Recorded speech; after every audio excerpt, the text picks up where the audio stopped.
Every minute matters, every detail counts, and some stories refuse to stay buried. Welcome to Midnight Minute, where cold cases never go cold. My name is Kayla, and today we're talking about the disappearance of Maura Murray.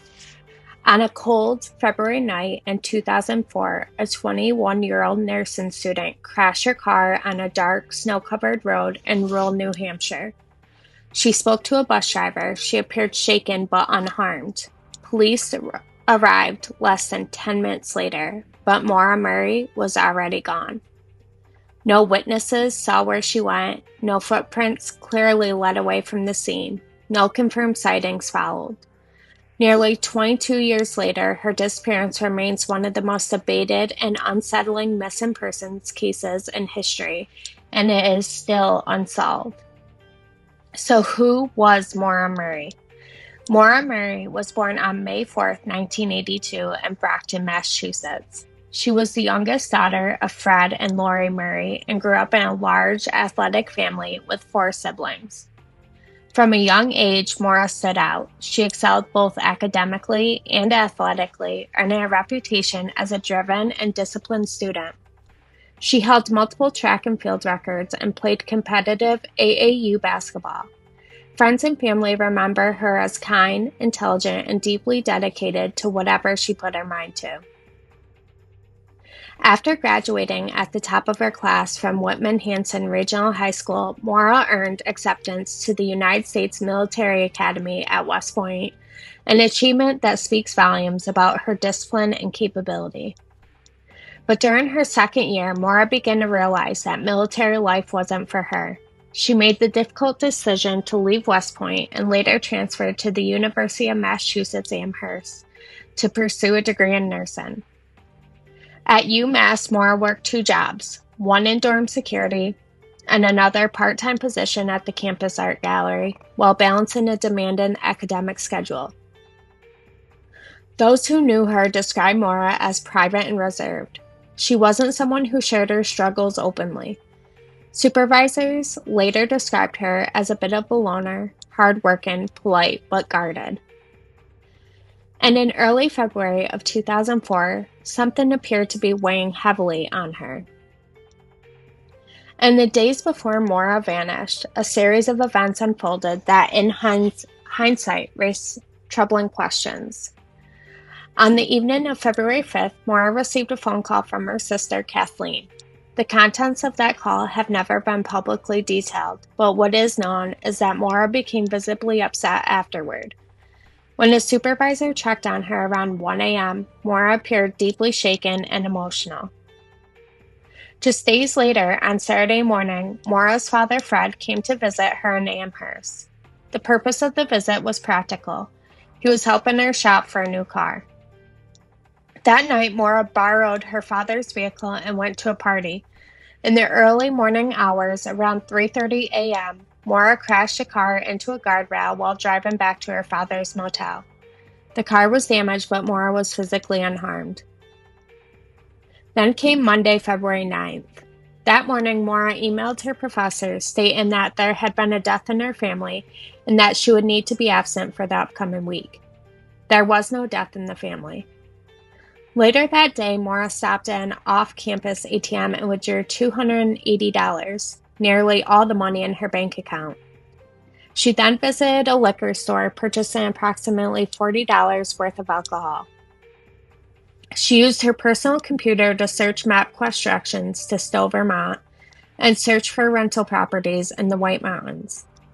She also placed a call to a condo owner in Bartlett, New Hampshire, a place that reportedly held personal meaning for her. And then sometime around 4:30 p.m., Maura left the Amherst area. She didn't tell her family. She didn't tell her friends. She didn't tell her boyfriend. She simply left. Maura began driving north as winter weather settled over New England. Snow covered the roads and daylight faded quickly. Where exactly she intended to go remains unclear.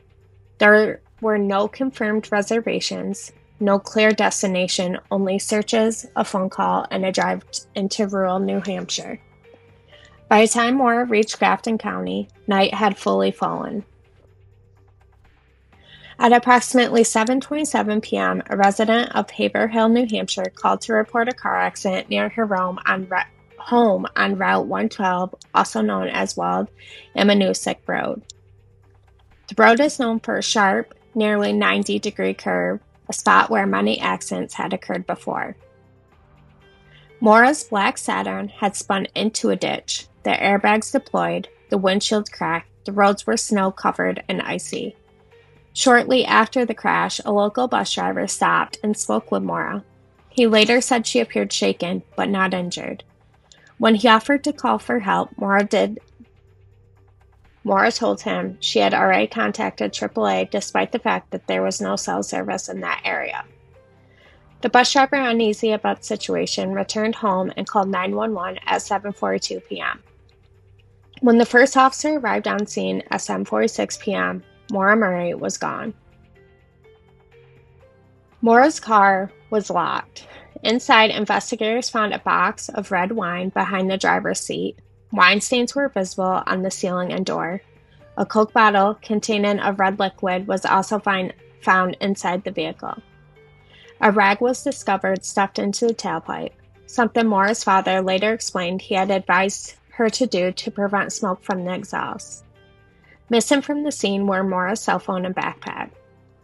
There has been no activity on her bank account or phone since that night.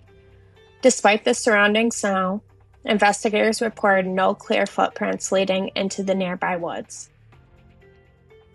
Search parties were quickly organized, but conditions were harsh. The area was filled with steep drop-offs, deep snow, rivers, and mountainous terrain that made search incredibly difficult. When investigators later entered Maura's dorm room, they made another unsettling discovery. Many of her belongings were boxed up and posters had been removed from the walls. As months passed, leads dried up, public attention faded. But Maura's sister, Julie Murray, stepped forward as the family spokesperson, advocating tirelessly for her sister, and later launching her own podcast to discuss the case and cold case reform. Today, Maura's case is handled by the New Hampshire Cold Case Unit, which has recently added additional investigators and continues to review potential leads. Over the years, theories surrounding Maura's disappearance have sharply divided opinion.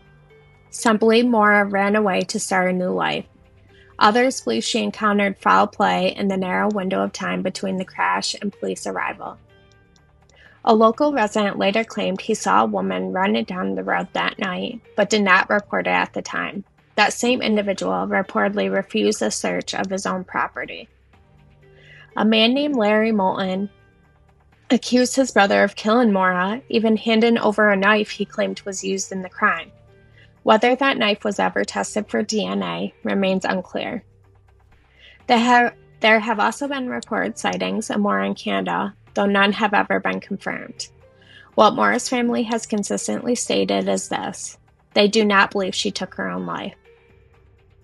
Maura Murray's disappearance is often referred to as one of the first major true crime mysteries of the social media age. Her case inspired books, documentaries, podcasts, and endless online discussion, including True Crime Addict by investigative journalist James Renner. Yet despite all the attention, Maura has never been found. Nearly 22 years later, her family is still searching for answers and still hoping that someone somewhere will finally come forward. Someone knows something. If you have any information regarding the disappearance of Maura Murray, you are urged to contact the New Hampshire Cold Case Unit. If this case affected you, please consider sharing this video. Awareness keeps cold cases alive.